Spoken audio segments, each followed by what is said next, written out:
अऊज़ु बिल्लाहि मिनश शैतानिर रजीम बिस्मिल्लाहिर रहमानिर रहीम कुल इन कुंतुम तुहिब्बूनल्लाह फत्तबिऊनी युहिब्बुकुमुल्लाहु व यग़फिर लकुम ज़ुनूबकुम वल्लाहु गफूरुर रहीम। सदक़ल्लाहुल अज़ीम। अज़ीज़ान गिरामी, उलमाए किराम, सामिईन ज़ी वक़ार, मैं इसी इलाके का हूँ। आप लोग बखूबी मुझे जानते हैं, पहचानते हैं। मैं कोई मुकर्रिर भी नहीं हूँ, बस अपनी दिल की बात आप लोगों के सामने रख रहा हूँ। हो सकता है कुछ कोताही भी हो, कमी भी हो, जहाँ भी गलती हो इस्लाह फरमा दे, आपका शुक्रगुजार हूँगा। जो उन्वान लगा हुआ इस्लाह मुआशरा व सीरतुन नबी, दोनों लाजिम व मलज़ूम है। ये सामने वाले बच्चे भाई जरा खामोश हो जाए। इस्लाह मुआशरा और सीरतुन नबी दो उन्वान लगाए गए हैं। माशरे की इस्लाह और नबी पाक सल्लल्लाहु अलैहि वसल्लम की पूरी जिंदगी का जो तरीका है वो क्या है। वक्त बहुत मुख्तसर है, उन्वान बहुत बड़ा है। इसके बारे में इस उन्वान से मेहमान खुसूसी हज़रत मौलाना मुफ्ती सईदुर रहमान साहब कासिमी दामत बरकातुहुम और हज़रत मौलाना मुफ्ती मसूद अहमद साहब कासिमी दामत बरकातुहुम तफसीली बयान करेंगे इंशाअल्लाह। मैं बस ये कहना चाहता हूँ कि अगर वाक़तन इस्लाह चाहते हैं, माशरे में सुधार चाहते हैं, समाज को अच्छा बनाना चाहते हैं, तो हमें आज से 1400 साल पहले का जो माशरा था उस माशरे से अपने आप को कनेक्ट करना पड़ेगा। हम दौर नबवी की तरफ हमें जाना पड़ेगा। सहाबाए किराम रिज़वानुल्लाहि ताला अलैहिम अजमाइन की जिंदगी की तरफ हमें रुख करना पड़ेगा। अगर हम इन दोनों जातों से अपने आप को अलग करके माशरे की इस्लाह चाहते हैं तो सिर्फ ये धोखा है। क्योंकि नबी पाक सल्लल्लाहु अलैहि वसल्लम जिस वक्त इस दुनिया में तशरीफ लाए, इससे कहीं ज्यादा गई गुजरी दुनिया थी।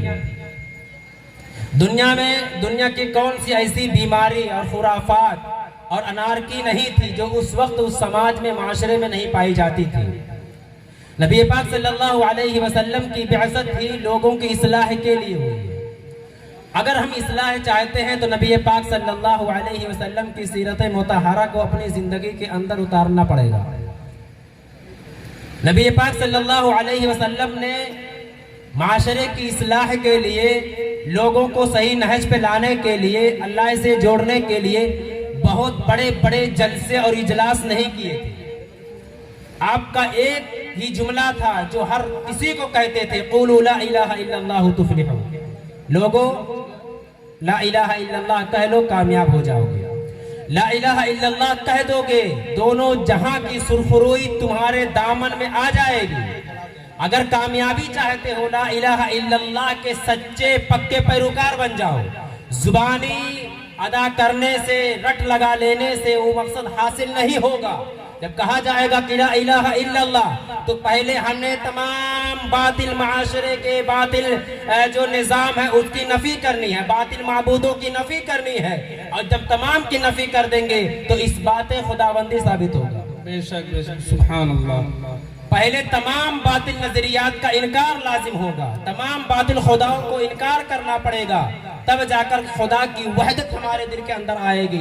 अगर खुदा की वहदत हमारे दिल के अंदर नहीं है, तौहीद हमारे अंदर नहीं है, लाख हम जलसे कर लें, बहुत सारे प्रोग्राम्स कर लें माशरे की इस्लाह के लिए, तो बस ये होगा, आए अगर कमेटी वालों की तरफ से इंतजाम हुआ खाने का तो खाना खाया, हाथ पोछा, चल दिए, कोई हासिल नहीं होगा।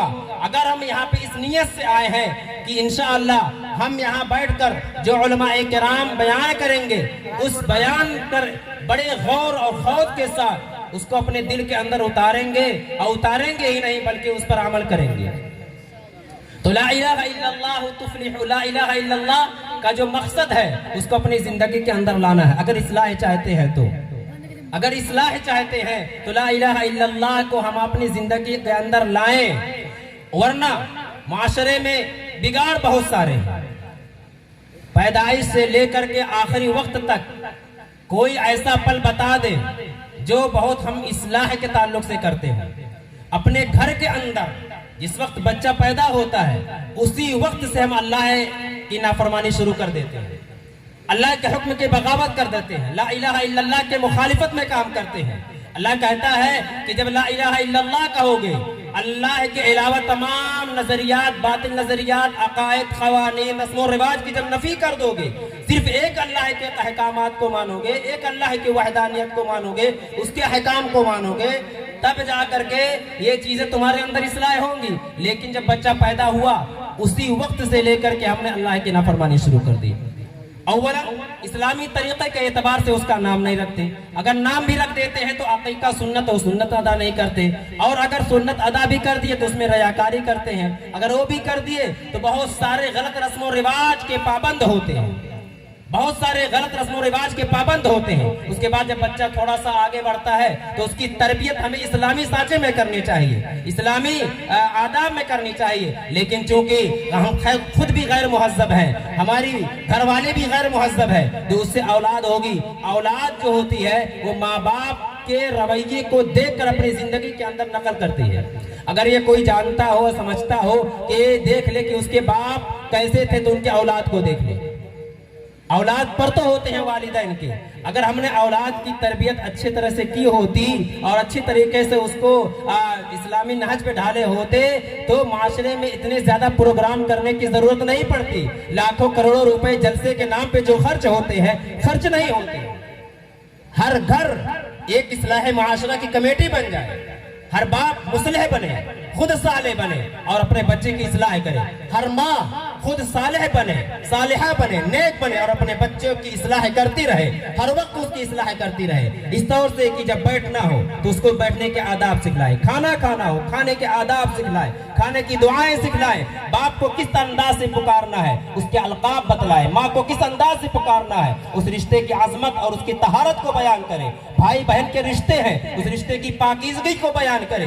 और उसके बाद जो हमारे और उसके लड़के के जो भाई बहन, चचा चाची जितने लोग हैं, हर एक के रिश्ते की आजमत को उसके सामने बयान किया जाए, उसके सामने अपने भाइयों से हुई अनबन को पेश न किया जाए। माशरे के अंदर हमसे जो बिगाड़ हो जाती है, या गांव मोहल्ले में रहते हैं, एक दूसरे के करीब रहते हैं, पड़ोस में रहते हैं, तो बसा औकात किसी बात को लेकर के जो गलत फहमी हो जाती है, उस गलत फहमी के नताइज जब सामने आते हैं तो लड़ाइयाँ झगड़े होते हैं, चुगली होती है, एक दूसरे की बुराई बयान की जाती है, उसकी टांग खींचने की कोशिश होती है। इन तमाम बुराइयों को अपने माँ बहन बच्चों के सामने पेश ना करें, क्योंकि बच्चे यही देखेंगे कि हमारे वालिदैन फला शख्स की बुराई करता है, लिहाजा वो गलत होगा और उसी वक्त से उसके जहन के अंदर गलत चीजें दाखिल होनी शुरू हो जाती है।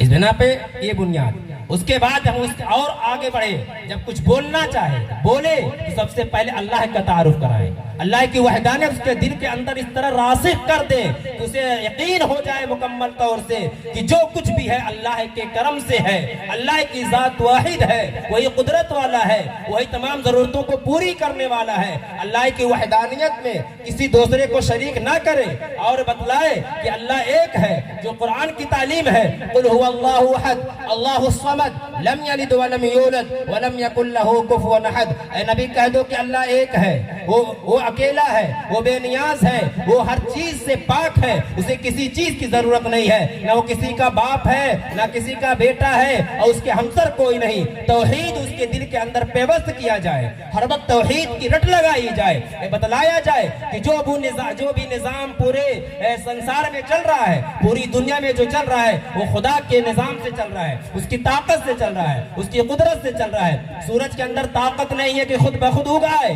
और उसके अंदर इतनी ताकत ताकत नहीं है खुद ब खुद जवाल के करीब आ जाए, और उसके अंदर खुद ताकत नहीं है कि वो डूब जाए।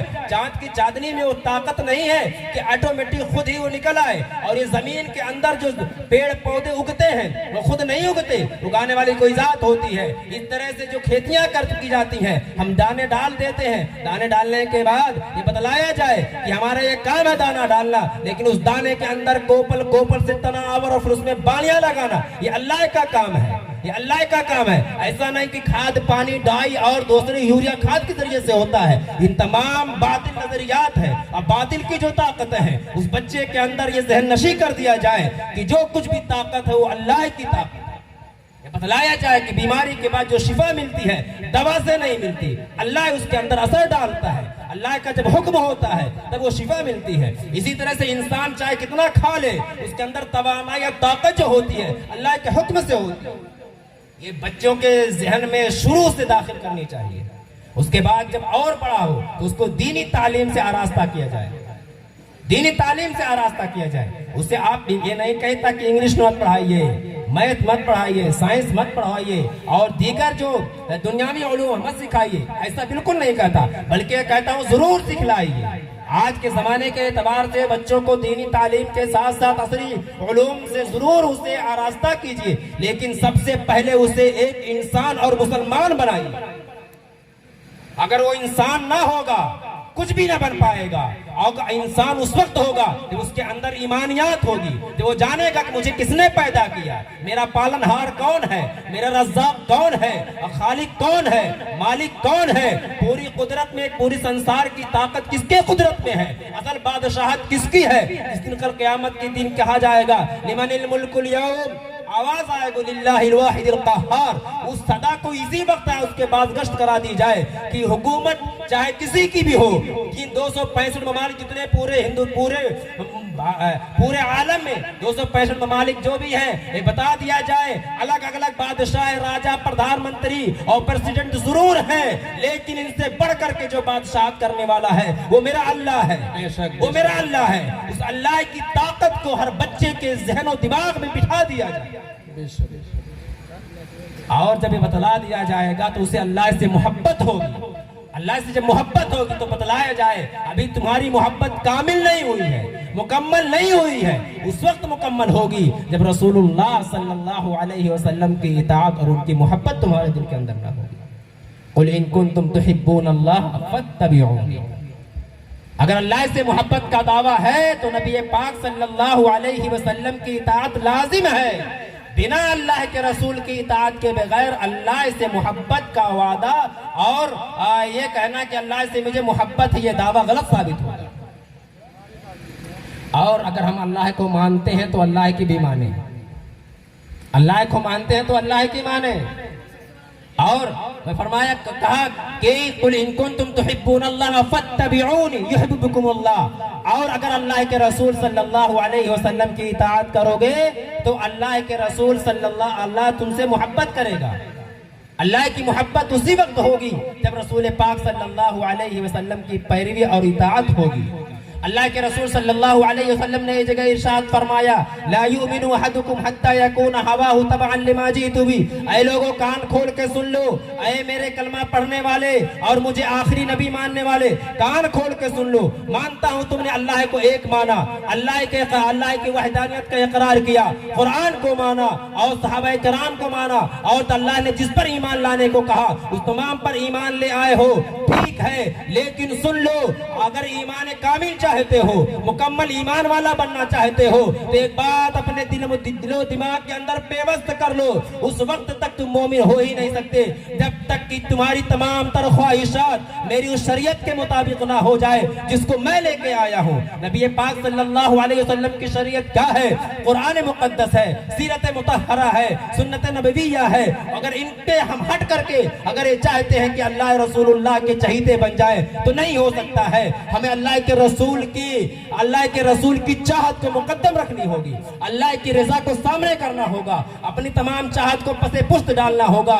हम तो ऐसा हमारा मामला है, आधा तीतर आधा बटेर, कभी मुसलमान हो गए, कभी गए उसका फांदा निकाल करके दूर फेंक दिए। जब मामला अपना आया तो ईमान का वादा किया, ईमान की दुहाई दी। जब देखा कि अपना नुकसान हो रहा है, अगर ये चीज ना मानेंगे हमारा नुकसान हो जाएगा, वहां पर इस्लाम का कलादा, नबी की इताअत का कलादा निकाल कर बाहर फेंक दिए। मिसाल के तौर पर शादी ब्याह के मौके पर, शादी ब्याह के मौके पर ले लीजिए, एक मिसाल छोटी सी दे रहा हूँ। शादी ब्याह के मौके पर नबी पाक सल्लल्लाहु अलैहि वसल्लम ने फरमाया, अन्निकाहु मिन सुन्नती फमन रग़िबा अन सुन्नती फलैसा मिन्नी।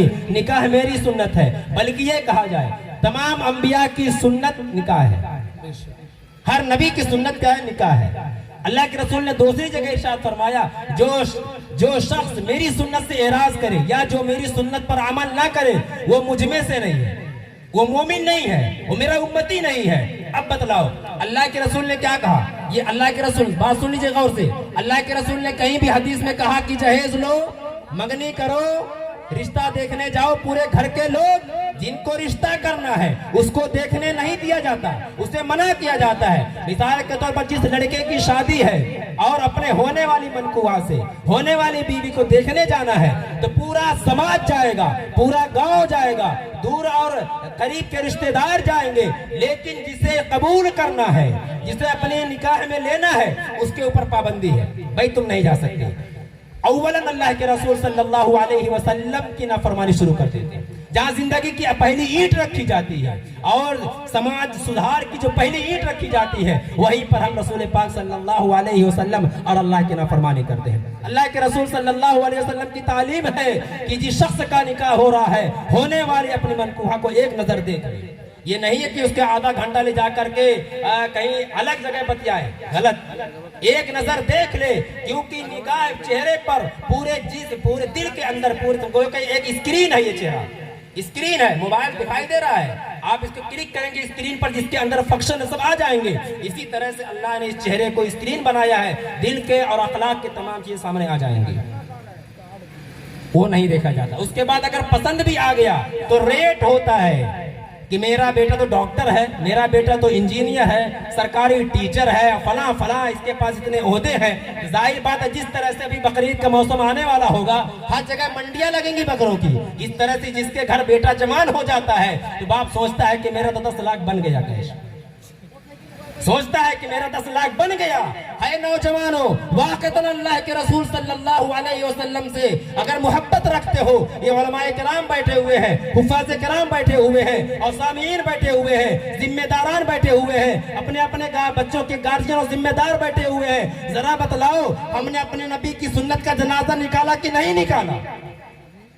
इस्लाही माशरा कैसे होगा? जलसा करने से, बड़े बड़े प्रोग्राम करने से इस्लाही माशरा होगा? जब जिस वक्त माशरे, जहाँ पे माशरा एक वजूद आता है, एक नई खानदान का वजूद होता है, दो रिश्तेदार आपस में जुड़ते हैं, दो गांव वाले, दो इलाके वाले, दो जिले वाले, दो सूबे वाले, दो मुल्क वाले जुड़ते हैं, वहीं पर अल्लाह के रसूल की नाफरमानी करते हैं तो बरकत हासिल कैसे होगी? सिर्फ मौलवी साहब से निकाह पढ़वा देने से बरकत हासिल हो जाएगी? और सबसे बड़ा मसला यह है कि जब निकाह हो जाती है तो कहते हैं बोले नजराना कितना हुआ? अच्छा, नजराना दे भी दिए तो बोलते कम में काम चला लो, हालांकि 15,000 का पटाखा फोड़ चुका है कमीना, 10,000 की घोड़ी ला करके पैसे बर्बाद कर दे रहा है। और उससे पहले मगनी के नाम पर बच्ची वालों को जिस तरह से टॉर्चर कर करके मारे, दम दम घुटने मर, दम दम और घुटन की मौत दे रहा उसे। बच्ची जिसको पैदा हो जाती है ना, तो उसके दिल से पूछो क्या गुजरती है उसके ऊपर। ये मामला तो ऐसे हो गया, कुरान नक्शा खींचा, वइज़ा बुश्शिरा अहदुहुम बिल उन्सा वल्ला वजहुहु मुस्वद्दन व हुवा कज़ीम यतवारा मिनल कौमि मिन सूअ। जब किसी शख्स को उसके यहाँ बच्ची की पैदाइश की खुशखबरी दी जाती, खबर दी जाती, तो बड़े गुस्से से अपने आप को पीसता, अंदर अंदर गुस्से से भरा रहता और लोगों से अपने चेहरे को छिपाता फिरता। क्यों? बच्ची पैदा हो गई है।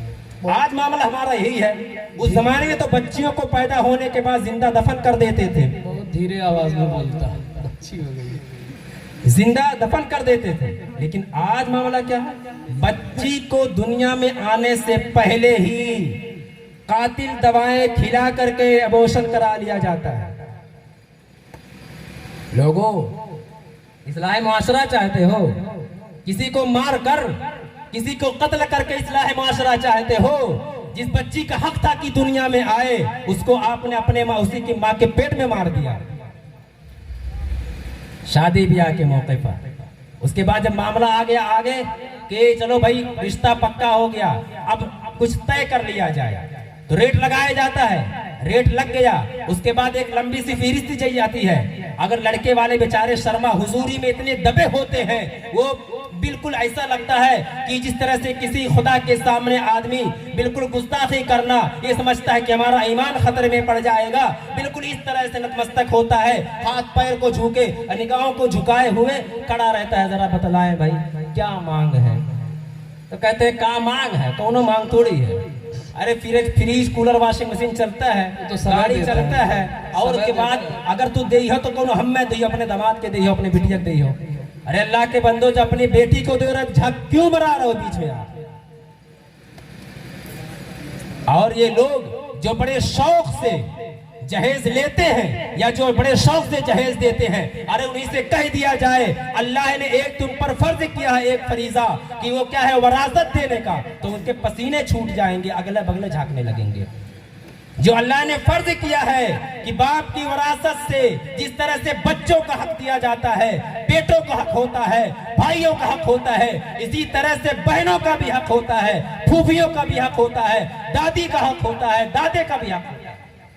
उसको नहीं दोगे? फर्ज छोड़ करके बिदआत को, रस्मो रिवाज के पाबंद होकर इस्लाह माशरा नहीं हो सकता।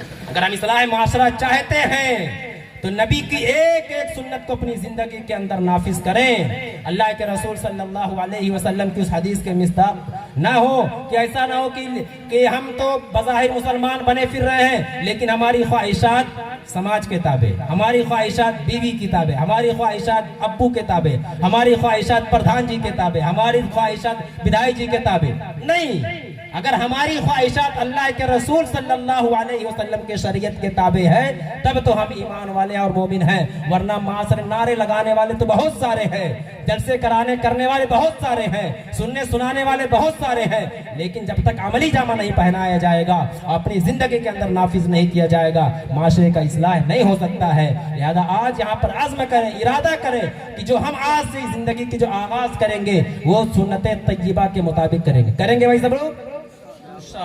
नौजवान तबका जो अभी शादीशुदा नहीं है, शादी होने वाली है, आज़्म करें कि मैं जहेज नहीं लूंगा। है कोई शख्स हाथ उठाकर कहने वाला? कहिए भाई, कहिए इंशाअल्लाह।